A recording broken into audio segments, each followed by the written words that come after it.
Selamat malam Bu, perkenalkan nama saya Gabriel Desrianto Sitorus.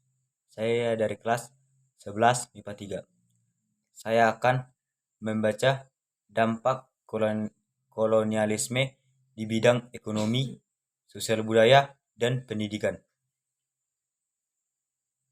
2. Bidang ekonomi.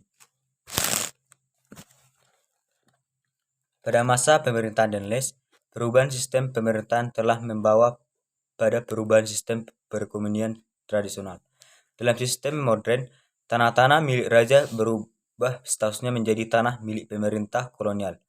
Dalam masa pemerintahan kolonial, mencari uang dan mengumpulkan kekayaan menjadi tujuan utama.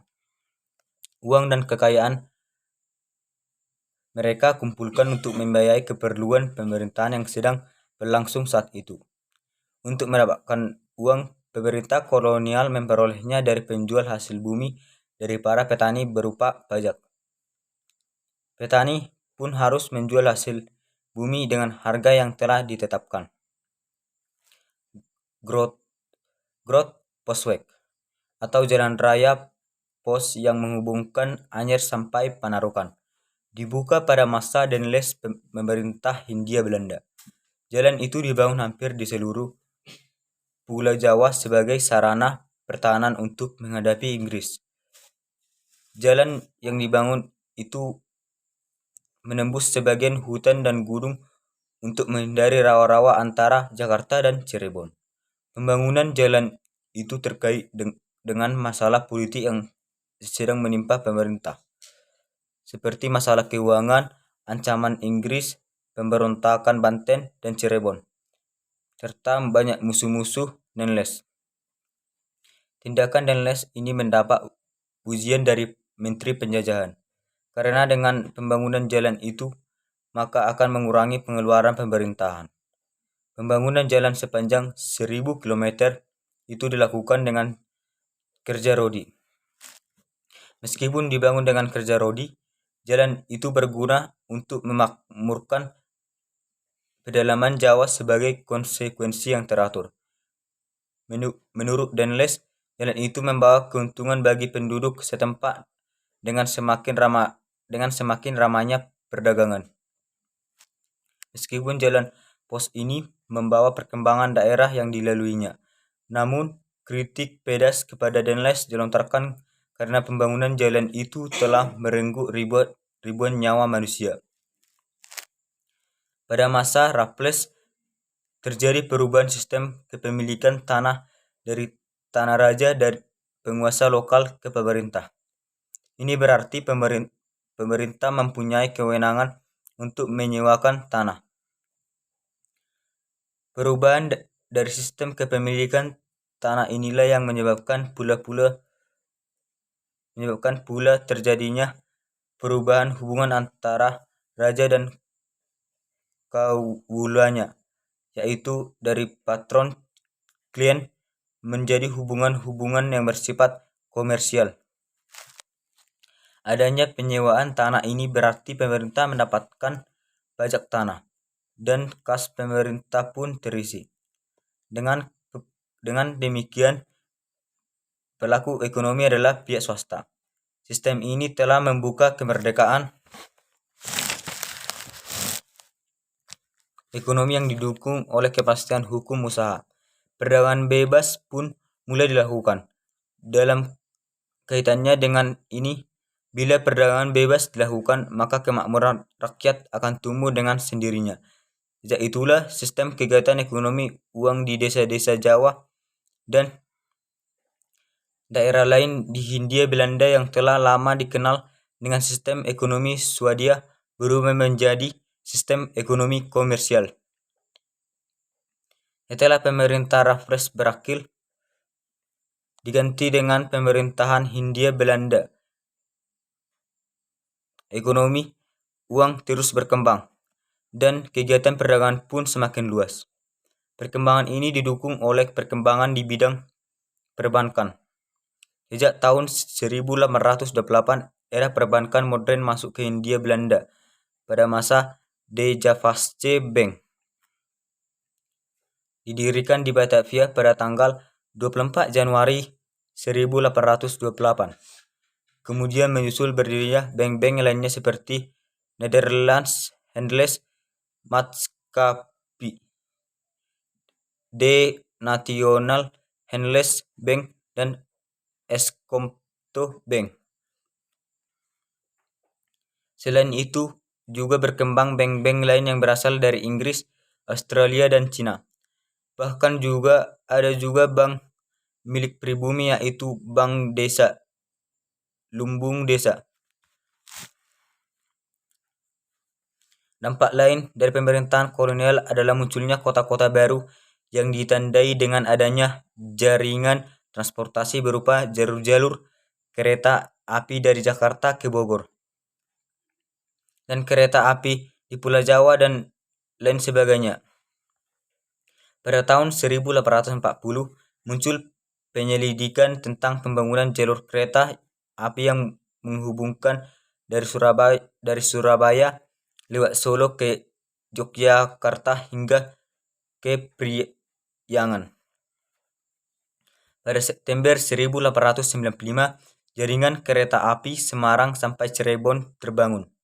Jaringan kereta api juga dibangun di Sumatera.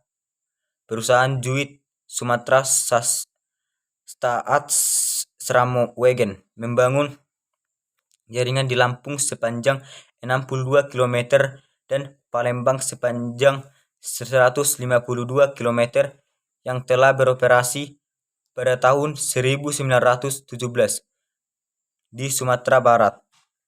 Sejak 1833 telah dibangun kereta api. Begitu juga di Aceh. Di samping itu, jalur transportasi darat membawa banyak perkembangan dalam bidang perekonomian. Munculnya pelabuhan-pelabuhan membawa pengaruh pada perkembangan perdagangan. Terbentuknya jaringan kereta api yang terhubung ke pelabuhan-pelabuhan, sehingga pelabuhan-pelabuhan di Hindia Belanda mulai tersambung pula, karena didukung munculnya angkutan kapal laut. Perkembangan ekonomi juga didukung oleh munculnya kemajuan komunikasi dan transportasi. Pada tahun 1746, kantor pos pertama didirikan di Batavia. Hal ini mengalami kemajuan lagi setelah Danles membangun jalan pos yang menghubungkan di wilayah Pulau Jawa. Terhubungnya jaringan kereta api dan jalan pos telah mempercepat pengiriman surat lewat pos, sehingga informasi semakin berkembang cepat. Di Sumatera, pelayanan pos dilakukan dengan mobil, misalnya di Palembang, pantai timur Sumatera, Aceh. Pelayanan telegraf dimulai sejak tahun 1855, sehingga informasi semakin cepat sampai, sehingga sistem ekonomi kapitalis mulai bangkit dengan ditandai oleh masyarakat Indonesia yang mulai mengenal beberapa jenis tanaman perkebunan yang menjadi bahan ekspor di pasar dunia.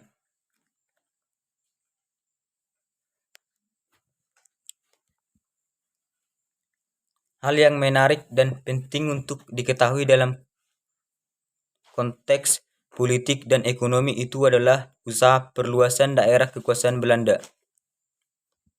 dengan cara kekerasan dan perang, melalui kontrak dan atau perjanjian dengan penguasa-penguasa atau raja lokal, bahkan kadang dengan tipu muslihat. Akhirnya kepulauan Indonesia ini berada di bawah kekuasaan Belanda. Pada masa kekuasaan Belanda, inilah secara nyata mulai dikenal batas wilayah, termasuk batas-batas wilayah Hindia Belanda, yang kemudian menjadi wilayah negara Indonesia, dari ujung barat atau Aceh sampai ujung timur Papua. Batas tanah Hindia Belanda bagian timur di Papua ini telah disepakati dengan perjanjian antara Belanda dan Inggris pada tahun 1895. Kesimpulan: 1. kebijakan penjajahan yang cenderung menindas dan intervensi politik di lingkungan istana kerajaan telah menempatkan penguasa lokal menjadi bawahan Belanda. Rakyat menjadi rendah diri. 2. Penjajahan orang Eropa di Indonesia telah mengenal birokrasi pemerintahan. 3. Rakyat hidup semakin menderita, bahkan timbul kemiskinan akibat dari kebijakan monopoli, tanam paksa, beban pajak, dan kerja rodi. 4. Penguasa lokal menjadi bawahan kolonial sehingga banyak yang tidak memperhatikan rakyatnya. 5. Mulai diperkenalkan sistem ekonomi uang untuk menggantikan sistem perekonomian tradisional. 6. Mulai dikenal tanaman-tanaman yang laku di pasar dunia dan dibangunnya sarana prasarana pertanian dan perkebunan, sarana dan prasarana transportasi kereta api. 7. Pada masa penjajahan Belanda telah diperkenalkan dan ditetapkan batas wilayah, termasuk wilayah Hindia Belanda yang kemudian menjadi wilayah negara Indonesia.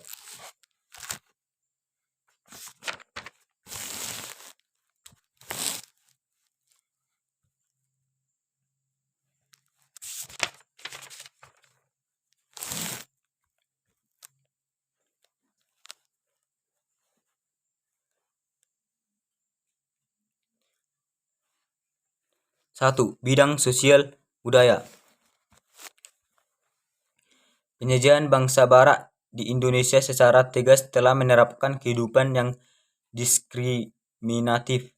Orang-orang Barat memandang bahwa mereka yang berkulit putih sebagai kelompok yang kelas 1, kaum Timur Asing sebagai kelas 2, dan kaum pribumi dipandang sebagai masyarakat kelas 3, kelas yang paling rendah.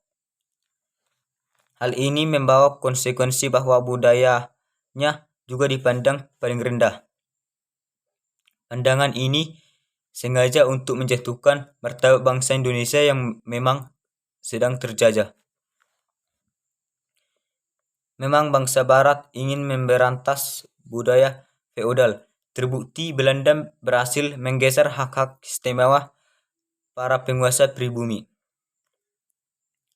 Para penguasa pribumi telah kehilangan statusnya sebagai bangsawan yang sangat dihormati oleh rakyatnya.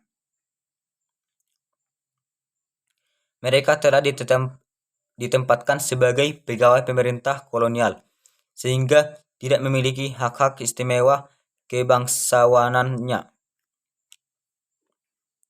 Status dan hak-hak istimewanya justru diambil oleh Belanda. Masyarakat Indonesia harus menghormati secara berlebihan kepada penguasa kolonial.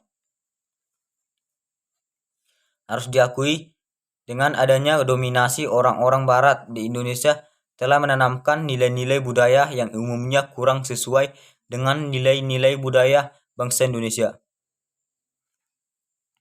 Bahkan perkembangan budaya Barat yang cenderung dipaksakan juga telah menggeser nilai-nilai budaya keindonesiaan.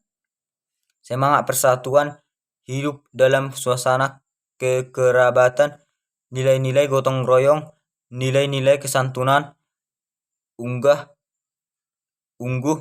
atau budi pekerti luhur yang dikembangkan di lingkungan keraton yang juga ditiru oleh masyarakat mulai bergeser. Bahkan yang menyedihkan, dengan alasan modernisasi, para penguasa Barat tidak mau tahu tentang tradisi atau norma-norma termasuk nilai halal dan haram dalam Islam. Misalnya dengan budaya minum minuman keras atau menjadi mabuk-mabukan. Berangkat dari dance kemudian mengarah kepada pergaulan laki-laki dan perempuan yang cenderung tanpa batas. Oleh karena itu, di lingkungan masyarakat beragama Islam, kaum kolonial yang menjajah Indonesia dikatakan sebagai orang-orang kafir. Kedatangan dan dominasi bangsa-bangsa Barat juga telah membawa pengaruh semakin intensifnya perkembangan agama Kristen. Hal ini tentu sejenak menimbulkan kultur shock di kalangan masyarakat Muslim di Indonesia. Namun dalam perkembangannya mampu beradaptasi sehingga menambah khasanah keberagaman di Indonesia.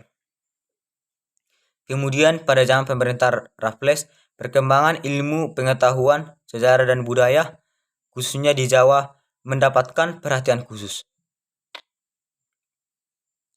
Melalui bukunya yang berjudul History of Java, buku tersebut memuat berbagai aspek sosial dan budaya di Pulau Jawa.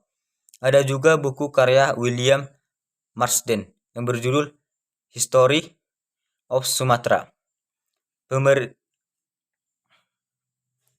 Pemerhati budaya Nusantara ternyata cukup banyak selain Raffles dan William Marsden. Terdapat pula Menteri Pemerintahan Batavia, yakni Kraftfurt. Ia menulis buku Story of the East India Archipelago dalam 3 jilid. Buku itu sangat penuh rasa kemanusiaan serta membakar ketidakadilan yang diderita oleh penduduk. Pada akhir abad 19, Van Col yang menjadi juru bicara sosialis Belanda melancarkan kritik terhadap keadaan Hindia Belanda yang semakin merosot. Ia menyatakan selama 1 abad lebih pemerintah mengambil keuntungan dari penghasilan rakyat, tetapi tidak ada 1% pun yang dikembalikan untuk kesejahteraan rakyat Hindia Belanda. Di samping itu, Van Deventer pada tahun 1899 menulis dalam judul Hutang Kehormatan. Dalam tulisan tersebut, ia menganjurkan adanya politik balas budi atau politik etis yang berisi pendidikan, irigasi, dan imigrasi atau transmigrasi. 2. Bidang pendidikan. Awal abad ke-20, politik kolonial memasuki babak baru.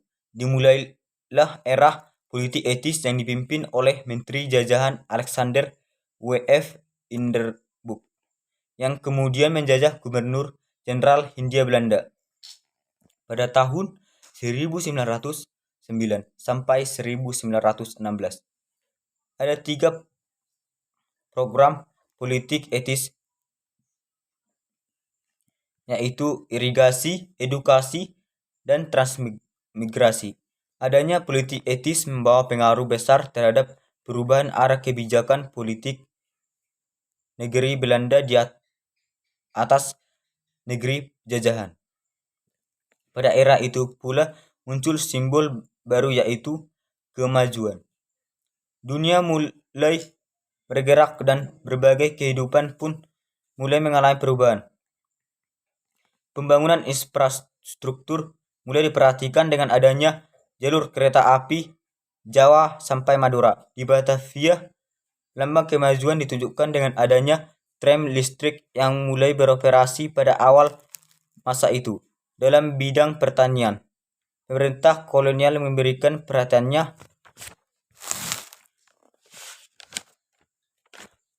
pada bidang pemenuhan kebutuhan pangan dengan membangun irigasi. Di samping itu, pemerintah juga melakukan emigrasi sebagai tenaga kerja murah di perkebunan daerah di Sumatera. Hal yang sangat penting untuk mendukung simbol kemajuan itu, maka dalam era politik etis ini dikembangkan program pendidikan.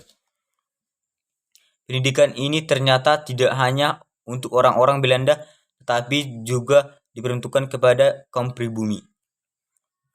Tetapi dengan persyaratan tertentu. Suasana dan simbol kemajuan melalui program pendidikan ini juga didukung oleh adanya surat-surat Raden Ajeng Kartini kepada sahabatnya Nyai R.M. Danon di Belanda, yang merupakan inspirasi bagi kaum etis pada saat itu.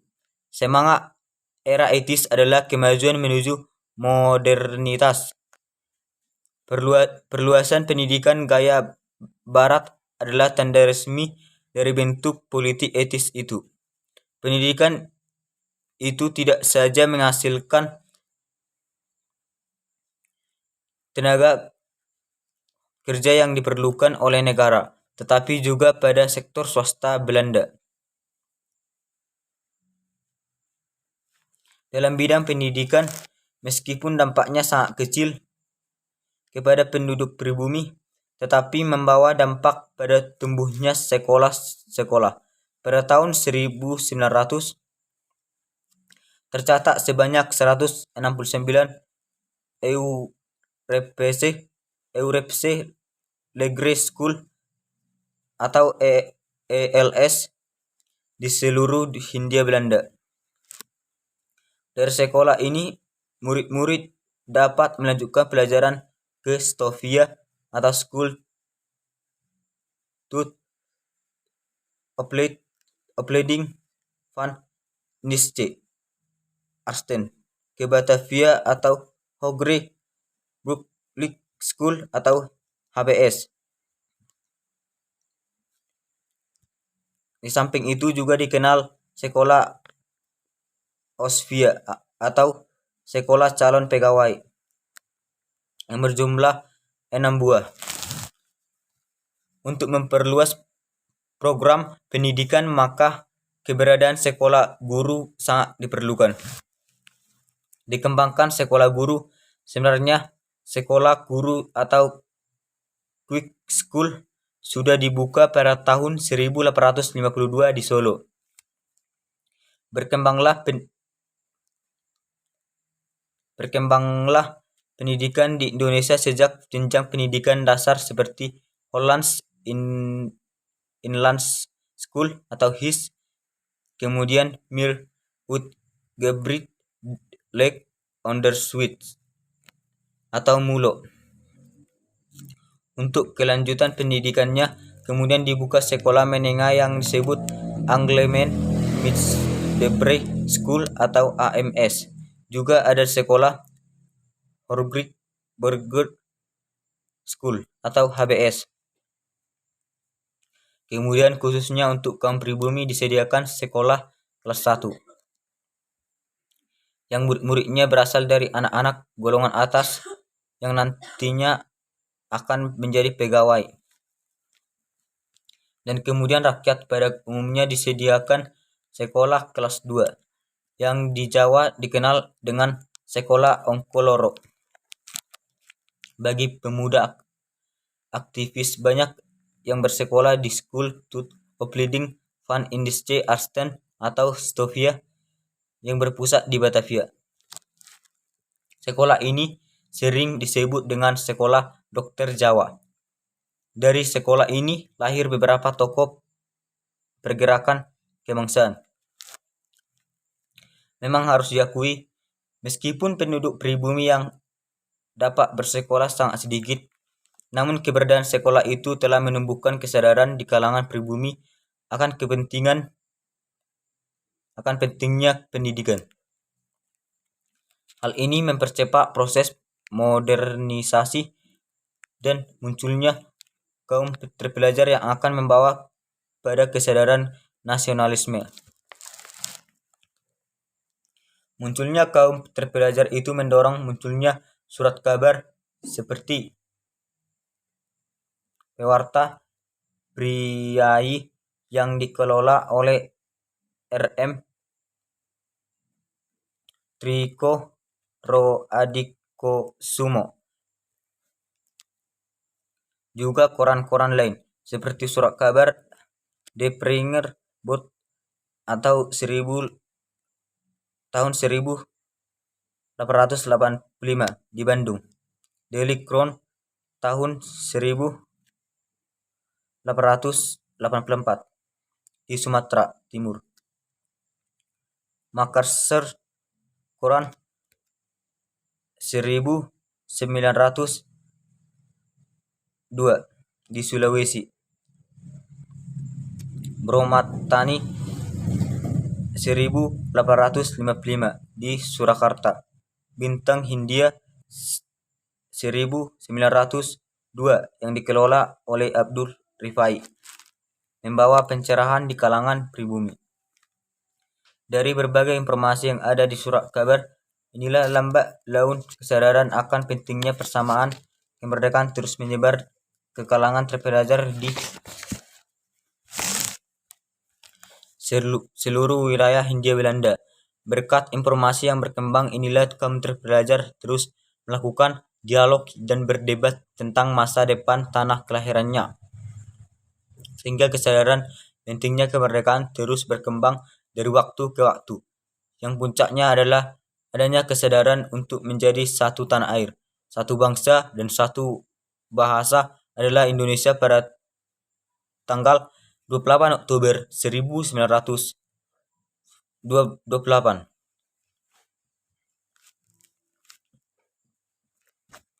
Kesimpulan 1. Kebijakan penjajahan Belanda cenderung diskriminatif sehingga terjadi perbedaan kelas dalam masyarakat. Ada kelas atau golongan pertama orang kulit putih, golongan kedua orang timur asing, golongan ketiga orang Indonesia atau kulit sawo matang. 2.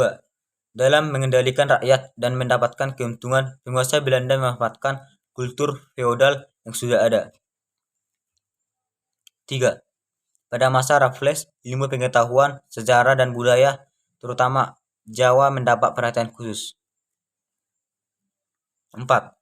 Setelah diterapkan politik etis, pendidikan di tanah Hindia Belanda berkembang, termasuk kaum bumi putra mendapat kesempatan bersekolah. 5. Berkembangnya pendidikan yang diikuti kaum bumi putra telah melahirkan kaum terpelajar yang kemudian mendorong gerakan nasionalisme di Indonesia, yang kemudian ikut mendorong lahirnya Sumpah Pemuda.